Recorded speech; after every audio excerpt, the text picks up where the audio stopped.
Wow, welcome to Memento Podcast. What are you doing? You just threw everything off. Exactly, that was the point. Oh, my life. Hey, everybody. Welcome to Memento, a podcast by Washington Avenue Christian Church. See, here at Washington Avenue, sometimes we understand that we forget who we are, and sometimes we forget what we're supposed to do, and sometimes we forget to turn our phones off of silent mode, and other times we forget what we talked about on Sunday. So in an effort to remind you of who you are, we are, and remind ourselves of what we're supposed to do, and to remind ourselves about what we talked about on Sunday morning, we bring to you Memento. And if you're watching, you may or may not have noticed we have fancy new microphones. Michael Jackson. I was going to tell him that in just a minute. Yeah. Sorry. And if you're listening, you probably didn't see it because you can't see sounds. But maybe you can hear it. You can definitely hear the sound quality. Fun fact about these brand new microphones. Michael Jackson recorded Thriller on this microphone right here in front of me. Like Michael Jackson, no, not really, but it's the same one. So that's cool. I don't know if you care, but I do. And you should too. Just kidding, I don't know. How you doing, Jake? I'm good, man. Good. I'm good. Good. Yeah. I like having you here because, like, I don't know, I just feel like looser and less like teachy, more conversational. Yeah, But I it like sounded doing really weird to like talk into the microphone into your cup. Yeah. Yeah. Can you hear the ice now on this microphone? Isaac says yes. Isaac says Producer, yes, director Isaac says yes. That's so. cool. These Fun mics facts. are cool. Yeah, I like being here, bro. It's fun. I'm glad you're I here. enjoy just like hanging out and Don't ever leave talking. me. I'll try not to. Okay. I'll cry. I'm going to leave you for a I little think bit it's this summer, funny. Your intro is like, it's like so like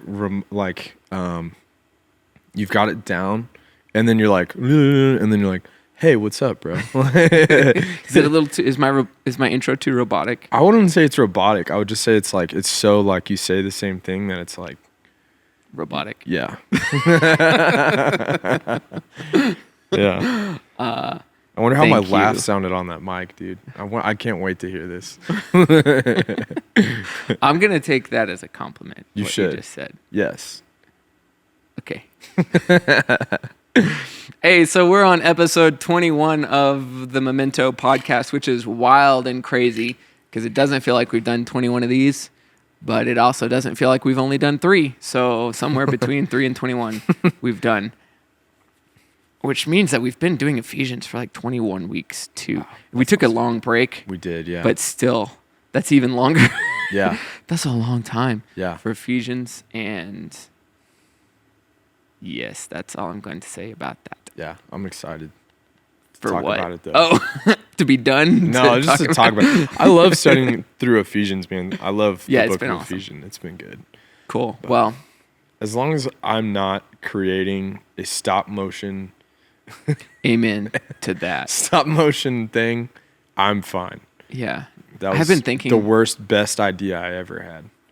when I think about that sometimes, I think it would be cool to do a whole sermon series just called like flannelgraph. And it's just like revisiting the stories of the Old Testament from like your flannelgraph, like Sunday school classes. Yeah. Not necessarily saying that we have to do the bumper videos for all of them, Yes, but yeah. just like Maybe like series the concept. series con. Yeah. Yeah. That'd be cool. Cool. Don't steal that. You or anybody else. It's mine. So, Ephesians. I was gone this weekend. So, Yes. caveat numero uno. Jake was here. I was. And Isaac was here. I have listened to the message. So I did that. Let's just read the text real quick. We started off good. in verse 32, which is an interesting point to start because it's the last verse of chapter 4. But here's Ephesians chapter 4, verse 32. Instead, be kind to each other, tenderhearted, forgiving one another, just as God, through Christ, has forgiven you. Imitate God, therefore, in everything you do, because you are his dear children. Live a life filled with love, following the example of Christ. He loved us and offered himself as a sacrifice for us, a pleasing aroma to God. Let there be no sexual immorality, impurity, or greed amongst you. Such sins have no place in God's people. Obscene stories, foolish talk, and coarse jokes, these are not for you. Instead, let there be thankfulness to you. You can be sure that no immoral, impure, or greedy person will inherit the kingdom of Christ and of God. For a greedy person is an idolater, worshiping the things of this world. To 8. Don't be fooled by those who try to excuse these sins, for the anger of God will fall on those who disobey him. Don't participate in the things these people do. For once you were full of darkness, but now you have light from the Lord. So live as people of light, for that's all. That's the end of 8. Sorry. This is going to keep rolling. So, we actually have 4 questions today that we're going to try and get to. I'm going to edit on the fly a little bit. Cool. Based off of timing. And I feel like we've used a lot of time already talking about our fancy new microphones. And that's okay. It's 5 minutes. Okay, we got plenty of time. Yeah, we're good. Cool. It's really important that people know about the Michael Jackson microphone. I agree. The Michael phone. The Michael phone. There That's it is. definitely what it's called from now on. Cool. All so, right, first question. On our show notes document, Jake, yes. Literally, the words that you typed were, what does it look like for it to us versus ourselves, not us versus them? You want to clarify what you're asking? That's a great question. Yeah, I think I wrote that at like 7:30 this morning in bed, so that makes sense why there's not words connected to other words.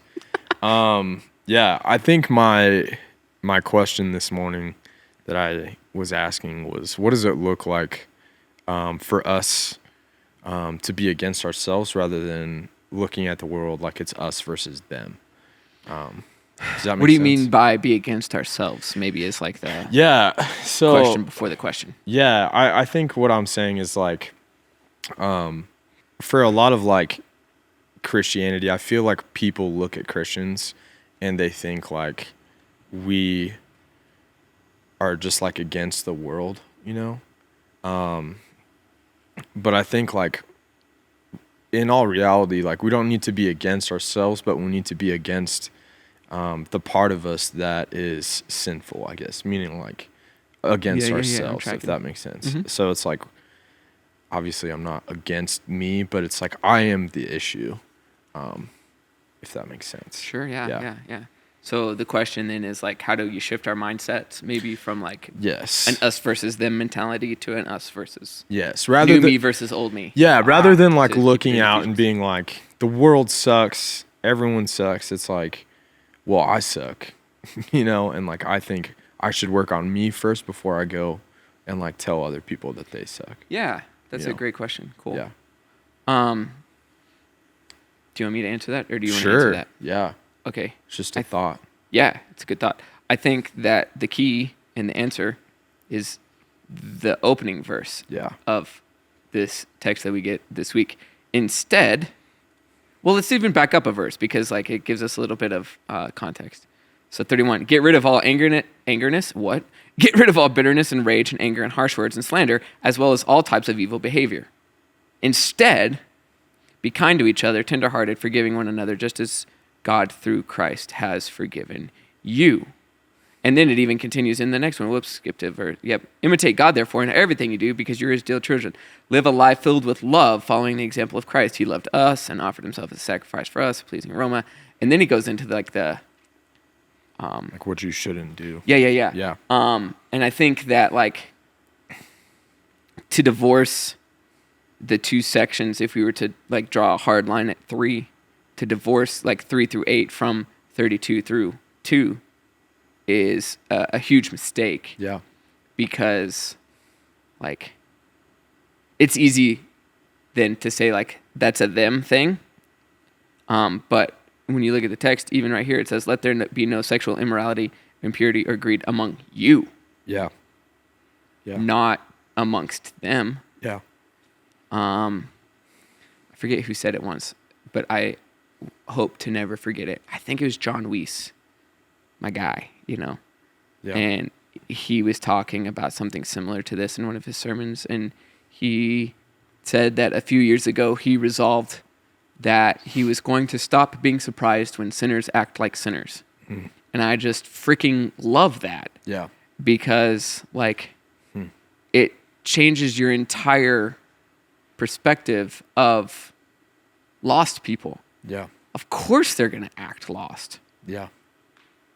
Why should we be surprised that they're doing anything different? Yeah. We should be surprised when, you know, we act dumb, which is what Paul's saying here. Yeah. But I think even just like that resolution, I'm not gonna be surprised when sinners act like sinners, is like the key to like the shifting of the us versus them Yeah. and the us versus me mentality. Yeah. Yeah. Yeah, I think it's just important to remember that, like, even if we're not, like, surprised by sinners, like, acting like sinners, like, if we're trying to do what, like, God called us, what Jesus called us to do, like in the Great Commission, and, like, go and baptize others in the name of the Father, the Son, and the Holy Spirit, like, we can't just, like, stand on a street corner and be like, you suck, you're going to hell, Yeah. Like, that doesn't do anything, and I think, like, your translation says it a little bit differently, but in the NIV it says, and walk in the way of love. And I remember you asked me, like, when I first came on, like, what are you most excited about to talk about? And I think I said this, but I think it's just more of like, we can't just, like, even from the pulpit, I think, like, I think it's important to talk about, like, what's going on in our society and, like, what's going on wrong in our society. But I think, like, to talk about, like, real things that are happening in, like, our congregation, and, like, real things that, like, you have relational equity with those people, I think that's a lot, like, that's good. I think that's a good thing, because I can come to you and say, like, hey, bro, like, you should stop doing that. And, like, you're going to take it a lot better than you would if I didn't know you. And I'd be like, hey, you should stop doing that. Yeah. So I think I've told you this story once, but when I lived in Boston, Samantha and I were going to a Red Sox game. Yeah. We were like, it's a 77-mile walk from the parking lot to the ballpark. And so we're like walking in this mass of people going to the game.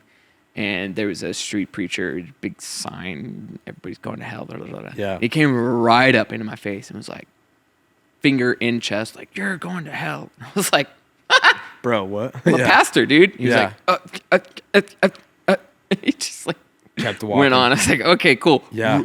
Real good there. Effective. Yeah. No, seriously. Yeah. It's something similar happened to me when we went to Passion. Oh, yeah. Yeah, there was like a ton of guys that were just like screaming at us. And he was like, if you've watched porn, if you've done this, if blah, blah, blah, blah, blah, like, you're going to hell. And I was like, well, crap, dude. Like, I guess I'm going to hell, man. Because, like, I've done, like, a lot of the things you just said. If only there was grace. Yeah. If only there was, like, Jesus. Like, that'd be... This thing. That'd be cool. Yeah, no, that's really good, though. It's like, I don't know, using our relational equity to talk about the things that our congregation needs to hear. Yeah. Right? And, like, that's why you go to church. And, right, that's and this is soapboxy, so don't let me climb too high up on it. But also, I think it needs to be said because it's relevant. But, like, that's why the local church is so important. Yeah. Yeah. Because, like, going to the local church, being a part of a body where you're known and it is, like, building relationships in such a way that people can and should rather, like, come to you with truth. Yeah. Right? Yeah. So I can listen to Stephen Furtick all I want to. Yeah. But, like, he doesn't know you. Right. Yeah. Yeah. You could get all kinds of soapboxy there. But, like, and it's fine. Like, listen to other preachers. You probably should. Like, that's a good thing to do. Yeah. But that's a supplement, not a replacement. Yeah. For sure. the local church. Yeah. Well, I was listening to a podcast today, and it was just talking about the idea that there needs to be a balance between like empathy and truth. And like it talked about John 8, where like the Pharisees bring in this girl, and I think she had like committed some like sexual immorality, and they were like allegedly they were like, what should we do, Jesus? And like basically Jesus was like in the crapper either way, because like if he like doesn't stone her, then like he's going against like the Old Testament law, but then if he does not stone her, then it's like, well, Jesus is not who he says he is, because like he's supposedly like loves sinners and all this stuff. So so he tells the Pharisees, he's like let the one who hasn't sinned like throw the first stone, and they obviously all have sinned, so they put down but the point is like he looks at this girl and he's like, hey, look, like you're no longer condemned. but like go and sin no more. So to me, like this whole idea of like walk in the way of love is like, there's this, I'm actually wearing the bracelet right now. But it says like, so like the old question of like, what would Jesus do? The answer is like, he would love first. And I think what we're called to do as it says to like walk in the way of love is like, we're called to like love people first, and like, if I have like, someone in the world who thinks really differently than me, like I'm supposed to love them first. I can still stand by truth and what I believe in. But like, that doesn't mean that I'm supposed to like hate them. Yeah. And I think that's the big, like us versus, that's what happens when it's like us versus them. It's just this like theoretical person and then when you're like placed in front of that person, like, I don't think God would call us to not act in love. I think it would call us to love them, and then when we build a relationship with them and there's that balance of empathy and truth, then we can come in and say like, hey, look, like, it's not a good move. Yeah, for sure. Yeah. Sorry, I kept going on. No, it's good. It's good. Let's move on to our next question. I'm just going to read it verbatim, and then we'll go from there. So it's easy to read Ephesians 5:3-7 and to think, I don't do these things, but the world does, and judge the world for it. But verse 7 says, do not be partners with them. What does this mean, and what does it look like? I guess I would assume like the being partners with them, right? What does being partners with them mean, and what does it look like? And then how do we balance avoiding partnership and loving them at the same time? Yeah. I mean, I feel like that's kind of pretty connected to what we just talked about, but like, it's almost like it's from the same text that we've been talking about this whole time. Yeah, it's crazy. I don't know. I think my first like initial thought is, again, just from this podcast that I heard, they just said like the extent of which you can be loved really comes from like the extent of which you're known. So I think like, again, like you need to have a relationship with this person, then you can love them. But that doesn't mean you have to like say like I have like a friend who's like LGBTQ, Sure. and like it's my job to love them, and it's truly is my job to love them. But then they ask me to like officiate like a wedding for them, I don't have to say yes, like I don't have to partner with them in something that I don't believe in. Sure. And I can tell them, like I don't believe in that, but like I still love you. Yeah. Doesn't mean that I don't love you, but yeah, I'm not going to participate in that, Yeah, for sure. I want to critique the premise of the question a little bit, because the premise of the question may be like, I don't do these things, but the world does. But whenever I look at this list, let there be, I'll just read 3-5, right? Yeah. Let there be no sexual immorality or impurity or greed among you. Such sins have no place among God's people. Obscene stories, foolish talk, coarse jokes, these are not for you. Instead, let there be thankfulness to God. You can be sure that no immoral or impure or greedy person will inherit the kingdom of God. For a greedy person is an idolater, worshiping the things of this world. And like,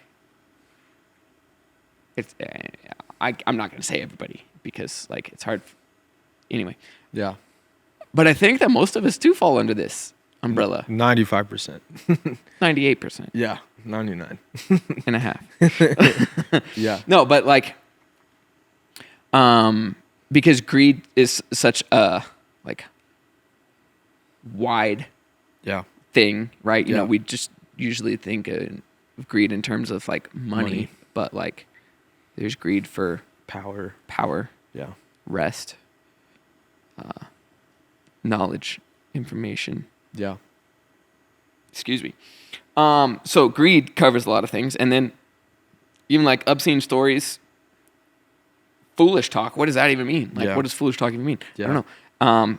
And coarse jokes. Like, I think that we do, like all of us do, which is, but I like what you said about the partnership thing. And I want to come back to that because I think that that's just really, really wise. And it's like you can love the person and not give your full support of them, Yeah. right? And when you think about it, like we kind of do that with like every single person that we know, right? Yeah. Can you think of any spouse and children excluded? Like, do you have or know of a person that you love and agree with everything about with them? No. Like literally every single thing. Yeah. Right. Yeah. Uh-huh. Yeah. Yeah. Well, it's the same thing. It's like I can love this person, but I'm not going to partner with them in like what they're doing. That's like incorrect, you know? Yeah. But it's But we tend to like just paint that into a very Yeah. specific corner. Mm-hmm. But really, like this is a pretty broad thing. Yeah. So I don't know. Yeah. No, for sure. I want to talk. I'm changing my question on the fly because my question was just kind of like, how do we do this? But I want to change it because I feel like we've talked about the how a lot. Yeah. And I got to find it. I want to talk about verse 6 because we spent some time talking about verse 6 on Sunday. Yeah. Do not be fooled by those who try to excuse these sins, for the anger of God will fall on all who disobey him. And I feel like we kind of missed that a little bit because I think, and maybe I'm wrong here, and I'm not trying to come at or critique the sermon, but it seemed as though we were very much kind of going back to what we were originally talking about. It's like the scope under which we were having that conversation was like, don't be fooled by any of those who try to excuse these sins, right? When I wonder if like what Paul here is doing is Paul's not writing to everybody. Yeah. He's writing to the church in Ephesus, right? And so I wonder if Paul's not talking about like people within the church. And that's an issue as well, like that we have to deal with. But I think that it's a more refined thing than what maybe was even presented on Sunday. It's like if other people want to argue and advocate for that, sure, great, fine, whatever, I don't care. But like once you begin to adhere to certain beliefs and say certain things and act certain ways to try and marry those two together, for lack of a better term, that's kind of where it begins to be an issue. And I think that's what Paul's addressing here. Not so much like, the government in Rome trying to legalize certain things. Yeah. But particularly people who were being, and we know that this was an issue from other letters written to Ephesus, is that like people were converting from the temple of Artemis or Diana. Yeah. Like, the church was proselytizing those people, was preaching the gospel to them, and they were believing the gospel, and they were coming to the church, but they weren't necessarily like adjusting their worship practices at all, right? And so they're saying, this is how we worship our God, because this is the only way we've ever known how to worship. So let's just sleep around. And Paul's like, whoa, whoa. Not cool. I think that's what he's talking about. I think more so than like the far off Roman government, what it is they're doing. Yeah. Well, that kind of just makes me think of like what you said, like, don't be surprised that sinners are sinners, because like they didn't know any better, like that's how they worship God. And then, so he's like, yo. I don't know where the question was in that. Me actually. Either. I was just vibing with what you were saying, bro. So, yeah, that was good. Yeah. So that's not to say that we shouldn't have our guard up for people who within our church community do say verse 6, right? Who are trying to make excuses for these types of sins. Yeah. But it also doesn't mean that like you have to come at every single person who does. Yeah.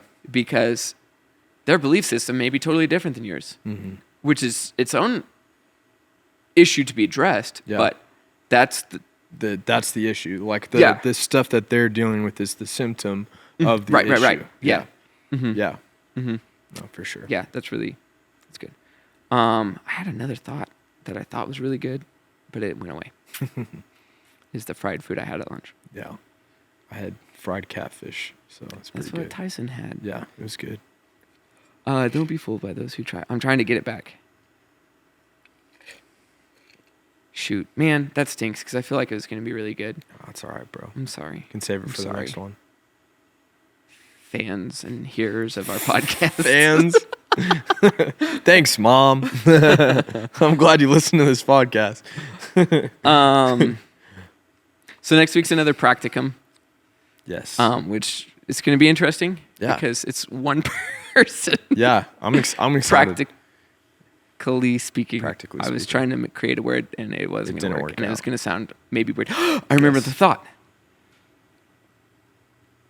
Oftentimes we use this text to talk about sexual immorality and sexual impurity, and we kind of just throw everything else out. But like how much, not that sexual immorality and sexual impurity isn't an issue, but we don't even talk about like the coarse joking and like the obscene language and like that kind of stuff, which like, and Jim used the illustration, like if you haven't heard coarse joking or coarse talk, like go to a high school parking lot, but like go anywhere. Yeah. Right? Yeah, like, for real. Let me defend my high schoolers for a minute, but like go literally anywhere.